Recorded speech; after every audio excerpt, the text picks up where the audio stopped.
ભગવાન રામદેવ બાપુનો જન્મ થવા જઈ રહ્યો છે એટલે તમે 12 દિવસના ઘરે દ્વારકા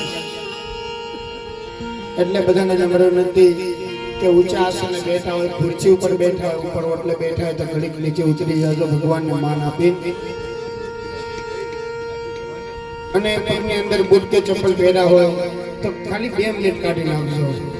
અને જે બેનોએ માથે ઓઢ્યું હોય એ ખાલી 5 મિનિટ માથે ઓઢી લેજો, કારણ કે ભગવાન અલગ તમે રામદેવ બાપાનો જન્મ થવા જઈ રહ્યો છે, દ્વારકાધીશનો જન્મ થવા જઈ રહ્યો છે ત્યારે એ ભગવાન અલગ તમે આલમધણીનો જન્મ થવા જઈ રહ્યો છે ત્યારે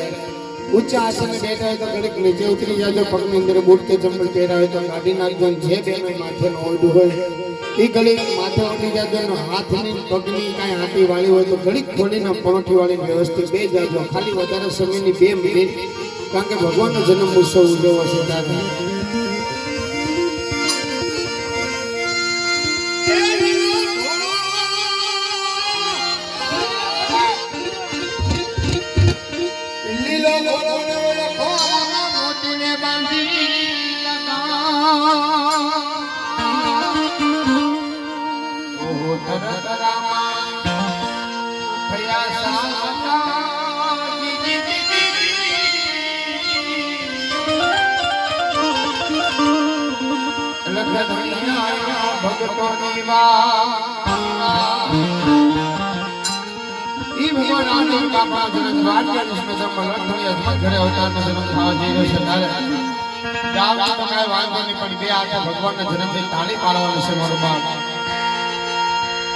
અને તમારા શરીરની અંદર તનની અંદર કાંઈ રોગ હોય ને તો પીન મટાડી દેજી આપો એટલે 2 હાથે તાળી પાડી ભગવાનનો આપણે જન્મ ઉત્સવ ઉજવવો છે ત્યારે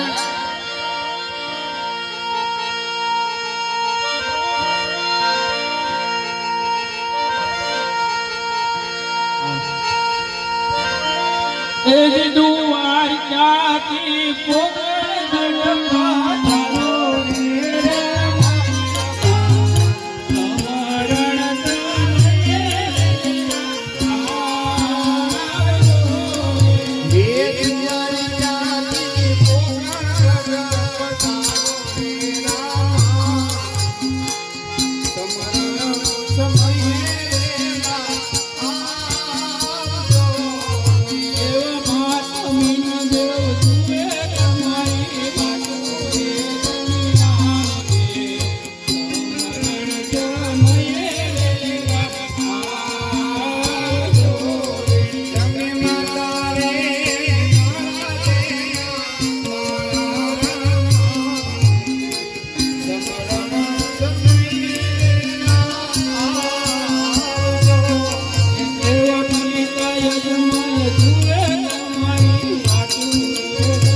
માતાના માનવીને બદલાય વાત ને વાતે